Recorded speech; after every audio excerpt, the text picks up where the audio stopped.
Hello there. I'm making this video because it was requested by some of you on the 100 drips video called Optimize Shortest Edge Path on Blender Geometry Nodes. Probably gonna put the link up, but you can search it. He talks about how to get rid of like duplicate splines on a mesh. So he made his video on Blender 3.2, something like that. I don't remember well. And we're on Blender 3.5.0. So the get attribute has changed a little bit for the edge part. So I'm gonna explain a little bit what I did here. Well, this is the first part that you do when you're using shortest edge path. This is what generates all the duplicate splines. So I'm gonna skip this. There's a lot of videos about this. If you don't know how to do this, probably you don't need this video anyway. Um, Here we can see the capture attribute part from 100 drips. This remains the same. So what you're doing here is capturing the length of these splines based on points and deleting the points that are near so you don't have duplicates. This is the last part. Here you regenerate the geometry. I'm not gonna explain this either because you can find this in the same thing that the other one. I'm just gonna focus on the, how you can see 100 drips video. He explains everything really well. Uh, but I'm gonna focus on the new way of doing well, anyway, the way I did it on the transfer attribute to avoid duplicates. So, well, until this point, you can see the video on 100 drips. Then let's go to what you're here for. This is the transfer attribute substitute. So let's pay attention to this first. I'm sorry. So the attribute from the point goes into the value, and the curve to mesh is the mesh again because this doesn't accept like splines, so it goes into geometry again. I don't know if this has been updated because I did this like a while ago. I think Blender 3.4, 3.3, something like that. But this is how I did it.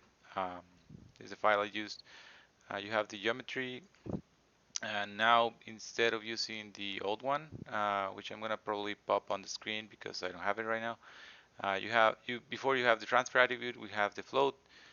You can put nearest and edge on the same thing. You have the source in the and everything was handled there.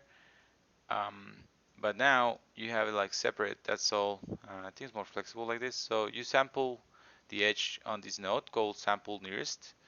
So you put edge there. You get in the mesh from the curve from the spline to mesh thing we have here, curve to mesh, and then you get the index from that edge you're reading into this index, and then you sample the edge again from the value you're getting from the capture attribute point. So you get the value, goes into the value here, samples the point, then you compare it. This is the same as the other video, and then you delete it. This is the part that remains the same. Right? So you sample the geometry on these 2 points and this one. You compare it, the one you're sampling in the edge, and that's it. And you just repeat. So this is the first. This two could be the first, right? This replace transfer attribute, then compare, then delete. So you go again.